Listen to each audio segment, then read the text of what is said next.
Hello students, welcome back to Shiva School. I'm your mentor, brings you the 13th lecture in our zoology lecture series. So up till now, we have seen all the cellular organelles, and today we will see the vesicular transport, the lecture among the point among the cell biology. Okay. So till now, I was actually in various process of upgrading my studio, getting things ready. So after this, there will be more frequent lectures, and we will get regular updates on the lecture. All of these lectures are available in the sequential manner along with the PDF notes in my website, and that is www.shivaschool.co.in. You can just visit there and watch all these lectures inside the perfectly sequential manner. Along with that, in the courses section, there are 3 sections in the website. The first section is about the introduction and general discussion. All of the lectures which are general kind of discussion and queries, I will upload in that section. The regular course updates will be on the zoology complete course tab under the courses only, and the third tab under the courses is about the model answer discussion. The first lecture I have already uploaded in the group, so we can have a look on it. So let's start with today's lecture about the vesicular transport.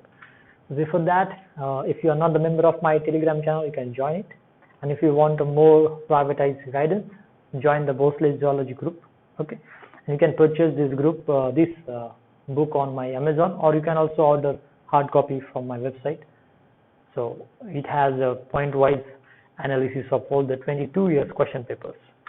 So let's start with the first. So we are going to study the vesicular transport. What are the vesicles inside the cells and how does it transport the proteins? So let's see. This vesicular transport consists of nothing but the continuous budding and fusion of transport vesicle.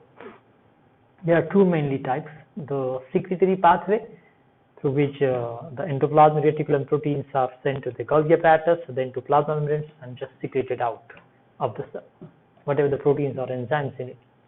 The endocytic pathway has the endosomes and lysosomes, and which ingest the outside material inside it. Okay, so let's see what are those actual vesicles which are involved in such pathways.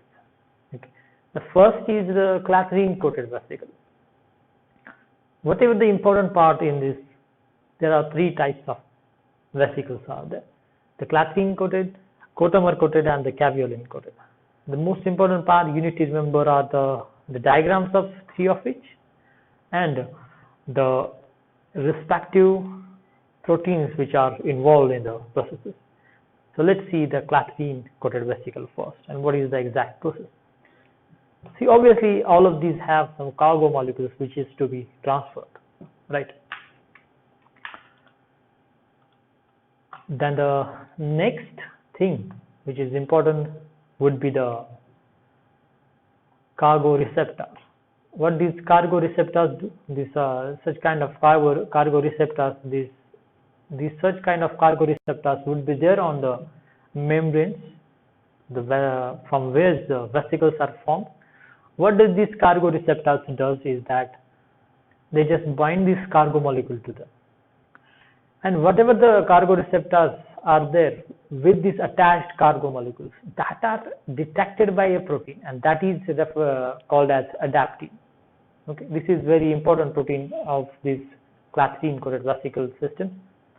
What is adaptin? This is the adaptin. What this adaptin will do, it will just recruit only those cargo receptors which has the desired cargo attached to it. Okay, so once those are attached by this adaptin, then there is a 4th component in this clathrin coated vesicle. Obviously, that is the clathrin proteins, and these clathrin proteins are just recruited by this adaptin only.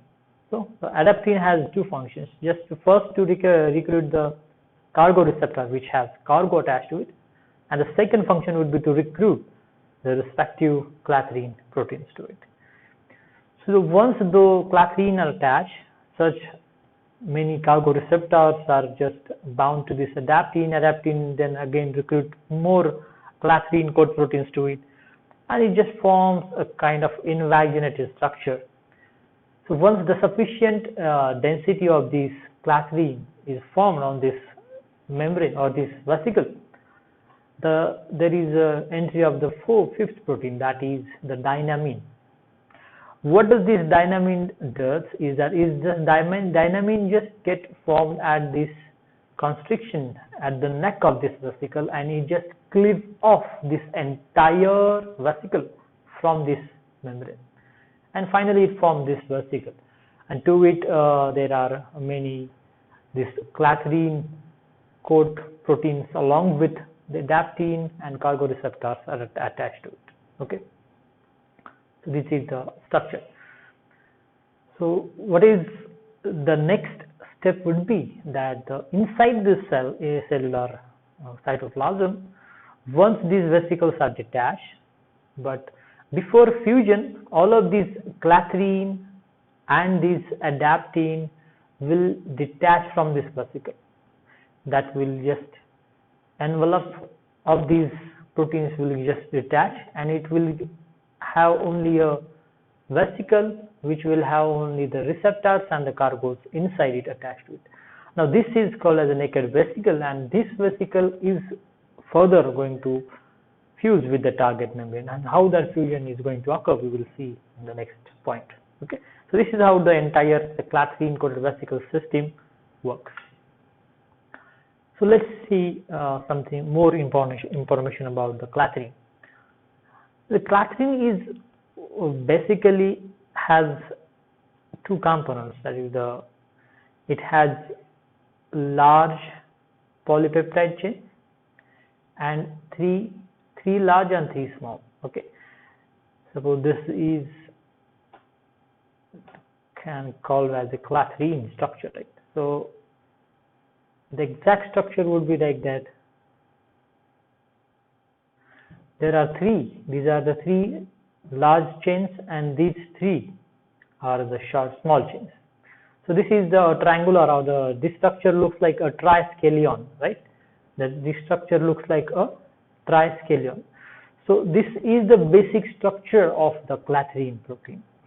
And when they attach to the adaptin, many such clathrin comes in contact, and after coming in contact they form a cage-like structure by attaching these long chain or the large chains with each other, right? So you can see this is the vesicles inside it, and out of these, because of the attachment of these the three-legged structure of this clathrin, what it forms is a cage-like structure around this vesicle. We can see from every point there are three legs or three chains are there. So that is why finally it attaches the different legs of different clathrins, and it forms this cage-like structure around this vesicle.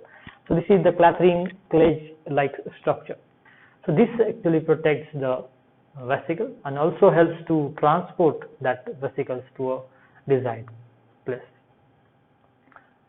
So this is about the clathrin, and even if you don't just go through this chart, then it would be okay. But these are just types of clathrin coats, and from where they originated and from where they destined to be. Okay, we have already explained this clathrin and adaptin, but these are just further specific types, like the adaptin 1 transport from Golgi to lysosome, and adaptin 2 transport from plasma membrane to the endosome. Okay, so this is about the clathrin. Now we'll see the next type of vesicle, that is the coatemer coated vesicle. As I have said, the most important part should be the diagram and what are the intermediate or proteins are there inside this vesicle. So this is a kind of it's a diagram of this coatemer coated protein vesicle, right? So almost the entire machinery is similar to that of the clathrin, but there are different proteins inside it, some different proteins inside it. Likewise, see, inside this coatemer coated protein, the first protein you can say is the ARF GDP. And what is this ARF GDP? Is ADP ribosylation factor, ARF. This is the assembly of what does they do? They just assemble the coattamer proteins and they recruit them, the desired cottamers only, and also it select the cargo. See these ARF, GDP is there inside the cytosol. Once this GDP, guanosine diphosphate, converts to the GTP, here's this is the ARF GTP. Once it converts to the GTP, then it starts to recruit the cargo also, desired cargo also, and it also recruit this coatamer proteins. Okay, so let's see what are these coatamer proteins are actually. Structurally, this coatamer proteins has the F subcomplex and this B subcomplex. The B subcomplex just have different subunits inside it, right? Alpha, beta dash, epsilon, and S subcomplex of coatamer protein has others like delta, zeta, gamma, and beta subunits attached to it. And these are nothing but the dimers. Okay, these are what? These are the dimers which are helpful for the attachment of this coatamer protein to it. Okay, so this is the ARF GTP complexes. This is the cargo molecule which is recruited by them.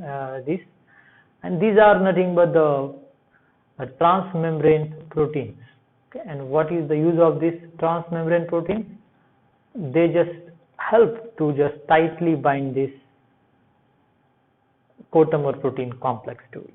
Okay, so this will be the entire structure of this vesicular transport systems.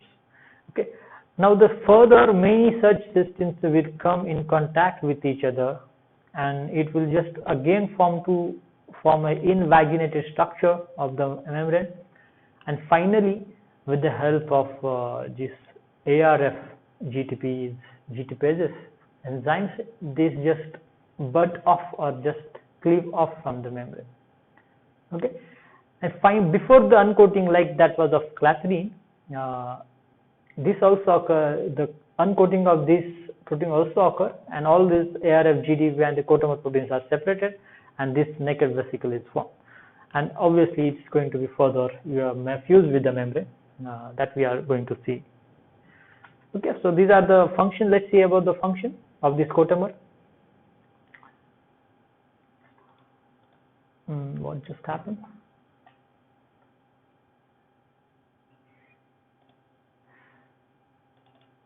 So let's see the function. The coatamer coated vesicles continuous constitutive proteins transport within the cell. They transport the protein. Next is the transport of proteins from various organelles like rough endoplasmic reticulum to the vesicular transtubular cluster, then to Golgi apparatus, then to another trans-Golgi network, and then to finally to plasma membrane. So in that there are two COP2 or COP1. COP2, COP means just nothing but the coatamer proteins. Two types are involved in this. The COP2 functions to carry out the anti-retrograde transport. That means from rough endoplasmic reticulum to the trans-Golgi networks through vesicular tubular center and Golgi apparatus. But the COP1 actually carry out the retrograde transport in the reverse manner, like from VTC to Golgi to trans-Golgi network and to finally rough endoplasmic reticulum. So this is the retrograde transport. Okay, even you remember that much, that is okay. Now the third type, that is the caveolin coated vesicle. See, the caveolin coated vesicle, there is no much information about this caveolin coated vesicle, so still let's see how the structure is there. They are less common and less well understood. The structure is that caveoli formed out of plasma membrane in endothelial and smooth muscle cells. They are more occur in endothelial and smooth muscle cells. They possess a coat formed by protein caveolin, that's why caveolin. That's why they are referred to as caveolin coated vesicle. The functions till now which are known are the cell signaling and transport processes like transcytosis and endocytosis. How does it form? Obviously, the caveolin, these are the caveolin proteins attached to a plasma membrane. Then it form an invaginated structure. Finally, the dynamin protein just cleave off this entire vesicle. This vesicle then can fuse with the caveosome. The caveosome is nothing but a form out of caveolin, many caveolins only. Finally, it further can just fuse with the early endosome also. So this is how the caveolin coated vesicles are. Now let's see, all of these vesicles are there. Now how does they actually fuse with the target membrane? So there is a particular pathway for it. The motor proteins obviously transport these vesicles along the cytoskeleton, and there are, after the transport of these proteins, to fuse this vesicle to the membrane, there are two important steps inside it. The first is the docking. Docking means just to have an attachment, and the second would be the fusion. That means how it fuses and just release whatever the inside it is, whatever the contents of it inside the lumen. Okay, you see, the docking means attachment, and then it is fusion means actually just to become a membrane fused vesicle and release the content inside it. So let's see the first docking. How does the docking occur?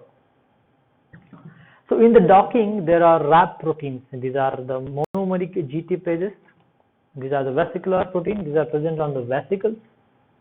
All of these vesicles, which are form of the clathrin coated vesicles or coatomer coated vesicles, has these wrap protein or the monomeric GTPases. And the target organelle, suppose this is the endoplasmic reticulum, right? Okay, just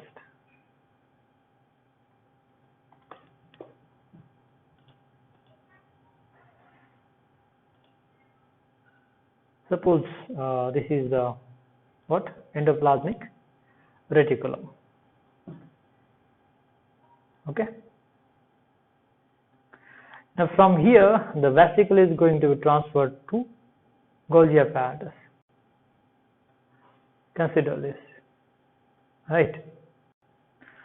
Now what will happen is that whatever the vesicle is formed from this, it will have wrap proteins on it, and along with it, it will also have vesicular snare proteins. The target membrane will have T snares. What are these snares?